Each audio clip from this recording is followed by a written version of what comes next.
Hello there, welcome to SF Liberal Buzz, and I'm your host, Denise Dory. I've got Shona Gokenauer here, and we've got an attorney at law coming into the studio. Her name is Jennifer Nicoletto, and she will help update us on the latest legislation going through, and we're going to talk about the tweet. Well, this is what I've been tweeting. This guy, Dr. Sanjay Gupta, or whatever his name is, the doctor on CNN, I was rather upset with his, but I liked a lot of what he had to say, but he did call the herb addictive, and I don't approve of that, so I just had to get that out of the way, and thank you very much, I got it off my chest. So, next. And we don't have a lot of time, we have 22 minutes, and we have a caller calling in at 6:05, so I'll let Shona update us on what legislation got dropped. Yes, we're having Lynette Davies from Patient Crusaders give us a call in a few minutes here. And if folks remember, we had two bills going regarding statewide cannabis regulations. We had Tom Amiano's bill, which basically got blocked by the final vote of the Assembly. And then we had pro tem of the State Senate, Darrell Steinberg, was working on a much better, in my take, state regulations, and we found out today that that too has been pulled due to interference from the police lobbies. And we have, like Denise was saying about Dr. Sanjay, kind of revolutionizing things with the tender story about Charlotte and Charlotte's Web strain, and sort of helping us mainstream. And on the other hand, we also had Eric Holder give a really prophetic policy pointing towards stopping the mass incarceration of poor people in America. And that from my perspective was really monumental. We have some people, even someone who I usually don't agree with, but Steph Shear, was saying something about, the compassionate release of elders and people with disabilities in prison, which will include some of our medical cannabis prisoners. We had Steve D'Angelo from Harborside just go and rail on the Attorney General for not mentioning the landlord letters to the medical cannabis dispensaries, which I thought was rather myopic and narcissistic and self-centered, when we're looking at possibly millions of people who are unjustly incarcerated having the possibility of being reunited with their families and changing sort of the way America looks at the drug war, and having our Attorney General come out and say it's been an absolute failure. There's, to me, sort of a changing of the tides this week that was really monumental and important, I think, in many ways to patients' rights. I don't know, I know, Denise, you were mentioning a little bit about the sentencing reform that Attorney General Holder was going through. And I thought you had a nice wrap-up on that. Did you want to speak to that a little bit? Eric Holder, Attorney General Eric Holder was wanting to omit sentencing guidelines. In other words, if you got busted with an amount of a drug, it wouldn't... they have to have mandatory sentencing for certain amounts of drugs. So they're taking that away. As long as the people aren't involved with organized crime or violence or weapons. So these are non-violent offenders. Yes, I have it written down in my notes. I just had to scramble to get rid of it. Yeah, I've got it right here. The Supreme Court also, in the stop and frisk thing, that's going to affect that. That's huge. In New York, right, where they were just stopping and frisking anybody for anything. There's one county in New York where there were more black people stopped than there were black people that lived in the county. So. That's crazy. So, hello, you're on SF Liberal Buzz. Welcome. Well, this is Lynette Davies. Well, hello, Lynette, welcome. Thank you. So I wanted to ask if we could get sort of a on-the-beat report of what happened to Pro Tem Steinberg's bill and what your take is on this, and is there any hope left for anything going through? Actually, I don't think there's any hope left for something going through. It's purely politics. That's all it is. I mean, Steinberg's bill was an awesome bill because it was simplicity. It was taking the Attorney General guidelines, making them into law, which is what we desperately needed, and it didn't add, it didn't take away from anything. It made dispensaries and collectives legal. It didn't make it a guide. It made it law. And then we also addressed the one area that we've had the most problems, and that was with the doctors. Right. And we know there's so many doctors that are being unethical and taking advantage, by the way, of patients by selling them huge grow permits for hundreds and hundreds of dollars. It would have made them more accountable. And it's because the medical board themselves do not have enough investigative power because they just aren't staffed, they would have turned it over to the Attorney General's office so the investigations could be made more easily, which we all needed it. We all needed it. But what actually bit us in the butt is the old lobbyist John Lovell. John Lovell. This had all to do with John Lovell. I mean, if you remember, Sean, I think you were at the last hearing where Steinberg kind of let him have it. Yeah. Yep. John Lovell, people don't realize, has a tremendous amount of power.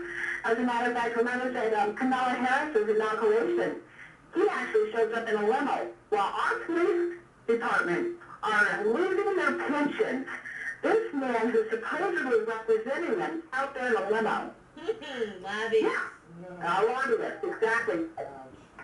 But what he did is he got separate district attorney's office within days of when the bill was going to be heard to start hammering the committees. We'll pull your support. You're doing just an awful thing. This is going to cause all these problems. Our law enforcement is not going to be able to handle it. When in fact, this was there to help law enforcement. Right. You know? I mean, when I heard the pro tem speak, you know, and there's a little video clip of him that David Downs had in some of his reporting where he was telling law enforcement, look, you know, you can't do any enforcing without stronger guidelines. We're doing this together. We're doing this for the patients. We're doing this for law enforcement to clarify everything. That's right.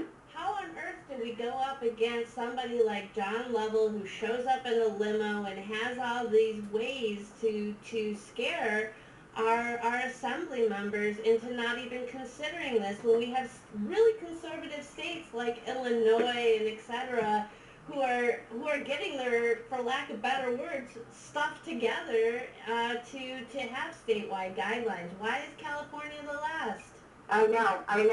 You know, it's been awful because it's law enforcement who's asking for guidelines and then shooting down getting them.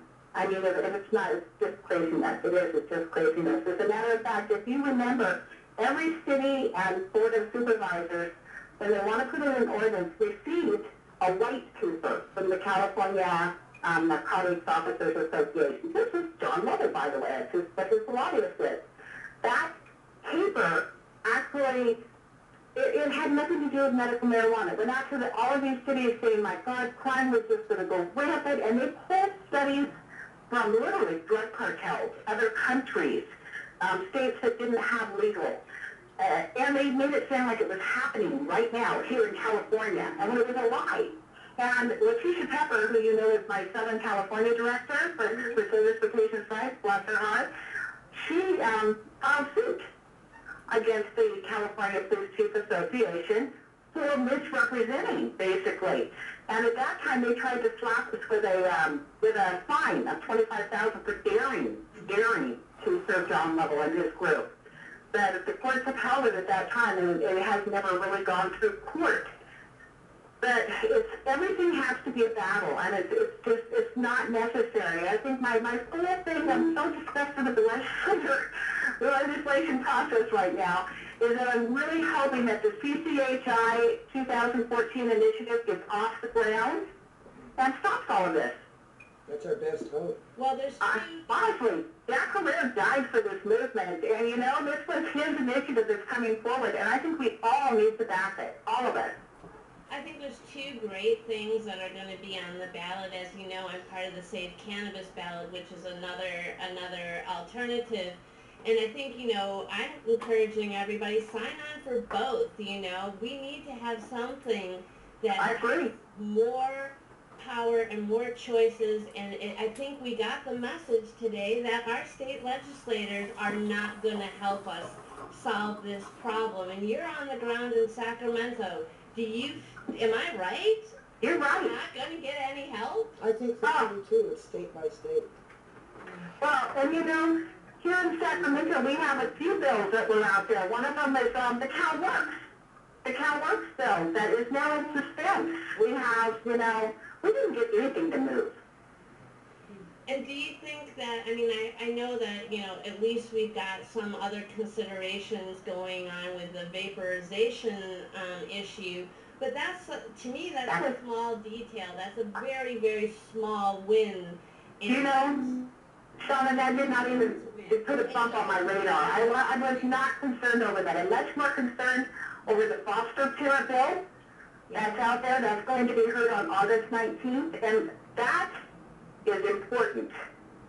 That bill actually makes it possible for foster parents to be cannabis patients without fear of losing their foster children. Now you've got to realize that if a foster parent could have a child, that also protects our natural parents. And you haven't heard a lot about this bill, but it's very imperative that we win this one. Kids are being taken away from their natural parents. So we were just joined, Lynette, by attorney Jennifer Nicoletto, and we were just going over with Lynette, who's on the ground in Sacramento, because we found out today, or at least the patient advocates in San Francisco just found out today that we lost the Steinberg bill. Yeah. And I'm wondering if you have any insight on that as well. I just heard as well. I can throw my hands up in the air. Again, I think you're right. We're not getting much help at the state level. And it's pretty sad that our legislators, we have Democrats. I mean, and you would think they would be more in support of this, getting the situation cleared up in California, because, you know, we just have so many problems because of the state of flux we're in. We don't have regulation like other states do, and you know. I mean, now we're like at the end of the line of 20 states. Yeah. You know? Right. And we were And we at were the the first forefront, ones. 1996. So we let it escape us, I think. But you know, to me, I would support that foster parent bill, absolutely. But the real problem is that there are children being taken away every day because their parents smoke marijuana. You know, they could be on all the prescription drugs in the world, right? Doped up on OxyContin and everything else, and they still have their kids. But, you know, this is a major issue, and it's very scary. I'm a parent myself and a cannabis patient. And I think the foster parent bill will help stop that from happening. Well, absolutely. If the foster parents get it through the gate, so to speak, and then there's no reason for But why isn't the natural parents first? I don't understand. You know, why shouldn't there be a right to parentage here? I mean, the state is taking away parental rights. And this is another issue. It's off course here, but it is the whole family court system that is in disarray. And I mean, that's an understatement. It's broken, and kids are being taken away wrongfully from their parents left and right. And this is especially happening in California and in liberal counties that you wouldn't expect it to be happening. Marin County is one of the worst offenders. really. Absolutely. They were state audited by Leno. Well, I know there's also gains that people make through, the county can make some gains through removing children from homes. I learned that from a lady named Daisy Brom who had her children taken away north, and I had heard her speak at a gathering at Ed Rosenthal's house. And I'm really glad that both of you are bringing up the issue of parenting, because one of the reasons that I personally opposed Prop 19 was because of some of the things that they didn't see as a big deal about parenting. And I tried to kind of get to the table and be able to say, look, anything, any, little piece that you give a CPS or a social worker who doesn't like your family, they're going to come in. And we shouldn't be writing policy without the families at the table, because the cannabis community is more than just, liberal guys that are, you know what I mean? We're families, we're cultures, etc. And to write policy without the protection of our families is really vacant. And if we have nothing moving at the state level right now, we're definitely dependent and really need as a community to start moving forward our ballot initiatives for 2014. And Lord, let's not wait till 2016. Absolutely, absolutely. And both the Save Cannabis list has put a lot of effort. Dave Hodges and I think John Lee have put a lot of work into getting the input from the entire community to put this together. I have to give them kudos for that. Thank you. Yeah, no, it's the first open source policy that I've ever seen. And usually as a poor people's advocate and as, a poor people's peer, it's really hard for me to get to the table. And we were just talking about how the law enforcement lobbyist, John Lovell, shows up in the limo, and it's like, we're going up against that type of money. The only thing it seems like we have left to do is to take it to the voters. That's it. Yeah. And honestly, I know, I just got done with an event at the Sacramento State Fair, and there were 750,000 people who came to the California State Fair this year. I actually had a booth giving out information on cannabis issues. People continuously stop by and say, is there anything I can sign to help make this legal? Anything. So they're there. They want to move this forward. Yeah. I think this is there's a clear differentiation to me between the federal policy and the opinions of the mainstream American people right now. I mean, it's, the polls are overwhelming. I think it's kind of taken the same course as gay marriage, interestingly so. I just feel like now's the time. And well, if we compare California to gay marriage, we're Russia. We're not doing it. No, but we were forced to. Right? And so, taking the lead sometimes maybe that's, we face the same prejudice. Yeah. Exactly. And this is about discrimination. It is. And I think that, it's important to have our civil rights and our civil rights minded people getting to the table and getting this out to the greater communities, because all too often what they see when they turn on their TV is, HBO specials with these guys that have, la-di-da lives and stuff like that. When the reality is that, there's people in pain who are paying way too much, even to what you were saying, Lynette, about the doctors. I just read that Canada is having some concerns about some of their prescribing doctors. They were supposed to go under their health care program so it wouldn't cost the patient, but now the doctors, they caught them putting a fee on top of that. I've heard of this in Canada. Yeah, and so now they're getting reviewed and they're getting licensing issues, but this is after all these people were like, oh, okay, well, if I have to pay to be legal, but you're not supposed to have to pay to be within your rights, to get medicine. Exactly. You have to pay to get access to prescription drugs. Hey, insurance, but there is no. But it's different, right? It's not. It's a completely different situation, and I think that to me, in the broader scale, it is the war on drugs, and I like what Attorney General Holder said. With reservation. The judicial discretion. Yeah, as a lawyer, how do you mandatory minimums are absolutely should be unconstitutional. I mean, it gives the judges no discretion, and I think I just read that half of the people in our prisons are there for drug offenses. We incarcerate more people than the entire world, even though we incarcerate 25% of the population of the world, though we only have 5% of the world's population. So we literally have half of our population guarding the other half. Yes. And then you have Well, it's free labor. the rent, right. Right? Then you have the fallout of the kids that are sent to foster care, don't have their parents. I mean, I've seen these stories up close, and it's heartbreaking. And, you know, I've heard of people sitting in jail for 20 years, and they see people come and go. They're there for nonviolent offenses, and they see them come and go for murder. And this is a major problem. And I think the cannabis issue is a wonderful entree. And I'm very happy that at least the, you know, people like Sanjay Gupta, some of these mainstream folks are coming around to the table, and I think it's going to change the opinion, hopefully, of a lot of the people out there are still skeptics. But Let's face it, they're using drugs as an excuse to fill the jails. Basically, you know, jails are privatized, and let's see, there's five organizations that want to keep drugs illegal, and they want mandatory maximum sentences. And I think there's going to be a real problem blocking. Eric Holder is going to have problems with a bunch of people. It's I a don't know who. monster. It's a leviathan. You know, Yeah. it's really, literally, I think, it's going to be hard to dismantle. And for me, some of it goes back with the Eric Holder thing about Gideon's promise and the promise of equal representation under the law.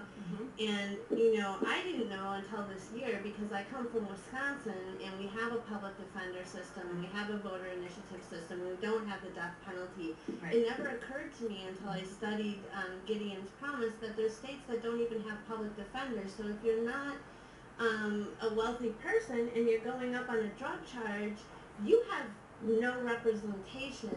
And I think, you know, what he's leaning towards, you know, many, many decades after Gideon won, is actually fulfilling that promise somehow, you know? I hope so. Well, people are being barred from voting, so that's a huge problem. I mean, What you about know, that? And on top of there it, you go. And that's our California the people. whole system. Well, California, aren't we the leader in incarcerating Absolutely. people? Yes, we are. Rights law. And to make it worse, Wilson, you know. many of the people that are in jail are legal patients. Exactly.